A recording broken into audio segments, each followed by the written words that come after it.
Hey guys, last weekend a friend of mine told me about a new clay source that I want to try. And I know a lot of you have questions about how you find wild clays and then test them to know if they're usable for making pottery. So I thought I'd bring you along with me today, go through the whole process, not only of locating the clay, but then how I go about testing it, how I determine how much temper to use, how I figure out whether or not it's something I want to work with or not. So come along with me today. We're going to follow the treasure map to find the clay, and then we're going to see if it's any good.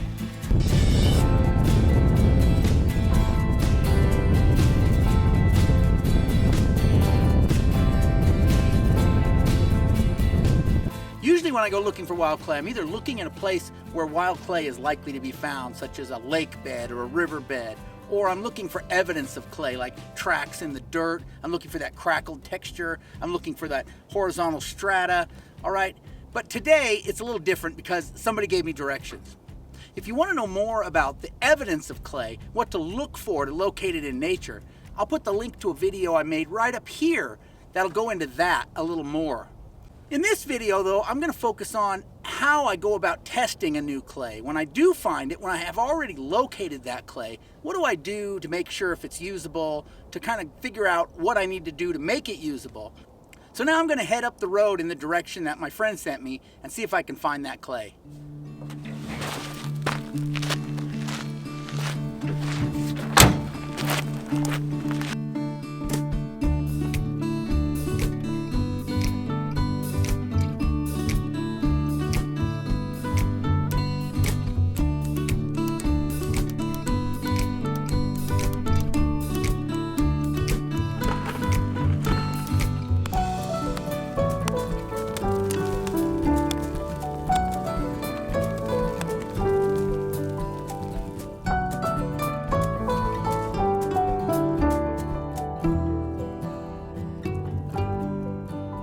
So a lot of times when I find clay out in the field like this, I'll do a little plasticity test.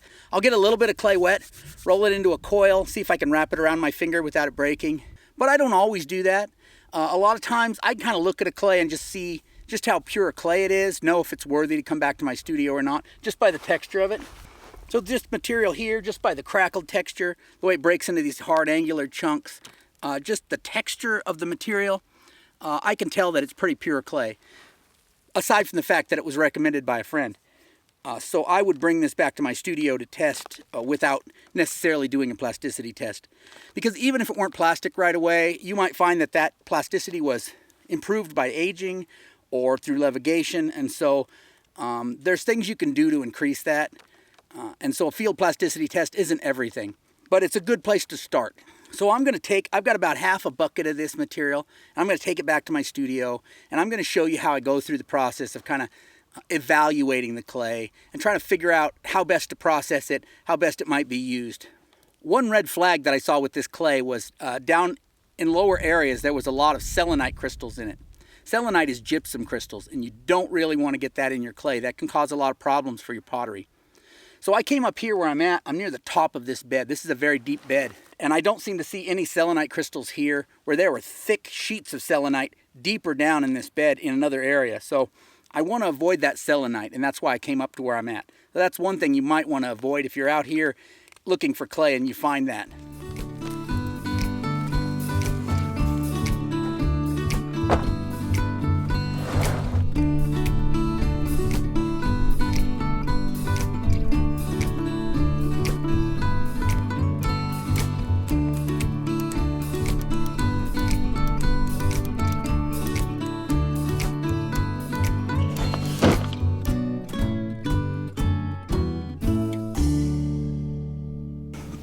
Okay, I just got back with my clay, 10 pounds of unknown clay, clay X, if you will. We're gonna have to figure out how we can use this, what proportions we wanna mix sand with, these kind of things. So first thing I'm gonna do is I'm gonna take a small amount, and I mean a small amount because I don't wanna waste my time. I'm gonna grind it in my corn grinder into a powder. I'm gonna mix it with water. We're gonna see what happens.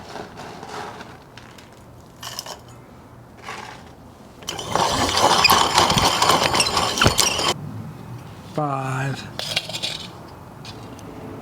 6, 6.5. Okay, I have 6.5 tablespoons And that's important to know, because then when I go to add temper later, I'll have an idea what percentage to add. Because right now, I'm going to try mixing it up without temper and just see how it feels. Now, generally, I would mix this with 20% temper just to see, but every clay is different. So let's mix it up without, for the sake of argument, because in some cases, especially if it has quite a bit of grit in it, I will mix it up without temper and see how it feels first.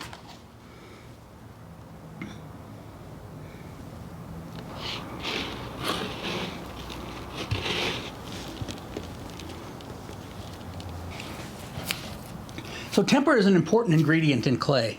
Temper is non-plastic material that's added to the clay, and it does a number of different things. It protects from thermal shock, it opens up the clay body so it can dry more evenly, and one of the things it also does is it makes clay less sticky. And not all clays necessarily need that, but a lot of wild clays, when you first mix them up, they'll be so sticky they'll be almost unworkable.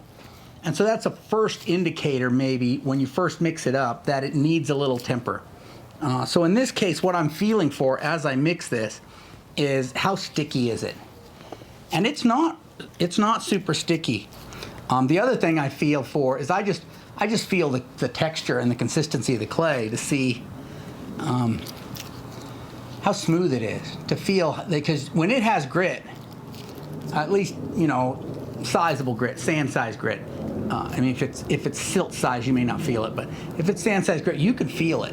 It'll feel gritty, and this does not feel gritty at all. It feels real smooth. So I'm going to go ahead and add some temper to this in the form of sand. Now, temper can be a lot of things. It can be manure, it can be feathers, it can be ground seashells. It can be a lot of things. In this case, sand is the easiest for me to get, and it is what was traditionally used in this area in prehistoric times for pottery. So I've got 6.5 tablespoons of clay here. I've got some coarse sand that I got out of the wash. So 20% is 4 to 1. That means I need about a scoop and a half, or a tablespoon and a half of sand.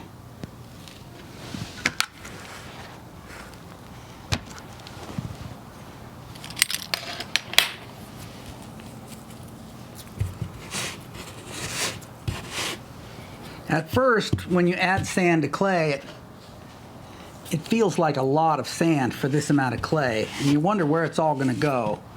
But if you keep working it in, the clay will consume that sand, and you'll wonder where it all went. I'm adding water to it as I go, too, because this dry sand will dry out your clay very much. So when I test a new clay, I like to make a little pinch pot bowl. A lot of people will make test tiles, but I think the bowl teaches me more about the workability of the clay.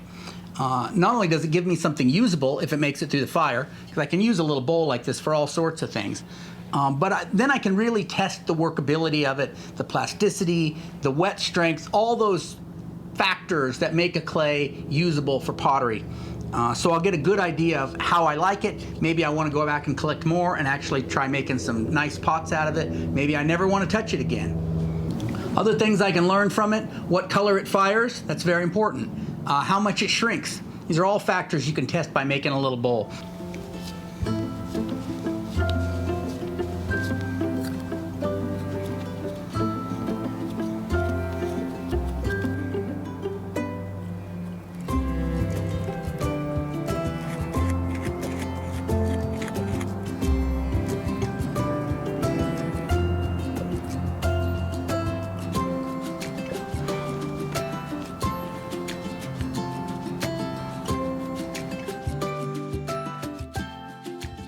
Okay, so the little bowl has dried to leather hard. I can still compare the shrinkage to this or to holding it in my hand, and it has shrunk very little. So I don't think it's going to have an excessive shrinkage rate. I don't think it's going to crack as it dries, because I don't have anything looking like cracking so far, but you know, we will see. So what's the next stage? Let's say it has an acceptable shrinkage rate and it doesn't crack when it dries. I'm not going to start processing a large amount of this clay until it's past a firing. I want to make sure that it's going to hold up in the firing.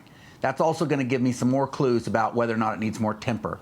because if it breaks in the firing, chances are it does. If it can't withstand that kind of thermal shock, more tempering is the answer. So I'm going to fire this little guy before I start mixing up clay. How do I mix clay?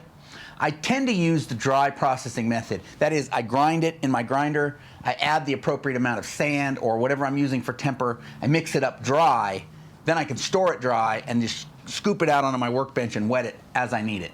If you'd like to see how that dry processing of clay works, I've made a video about that, and I'll put the link to that right up here so you can check that out. Let me quickly go over some of the other tests that I didn't perform on this clay and how you would do those.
If you're interested in going more in depth on finding and processing wild clays, I have an online masterclass that covers every aspect of this subject. I'll put the link down in the doobly-doo in case you're interested in that. So this video has pretty much covered everything I do to evaluate and to test new wild clays. If you have questions or there's something I didn't cover thoroughly, go ahead and ask it down in the comments. I'll be glad to answer those for you. If you enjoyed this video, give me a thumbs up so I know you liked it, and that helps me know that you want to see more videos like this. If you'd like to see another video of how I collect and process wild clay, I'll put that video right over here. Thanks for coming along with me today. I'll catch you next time.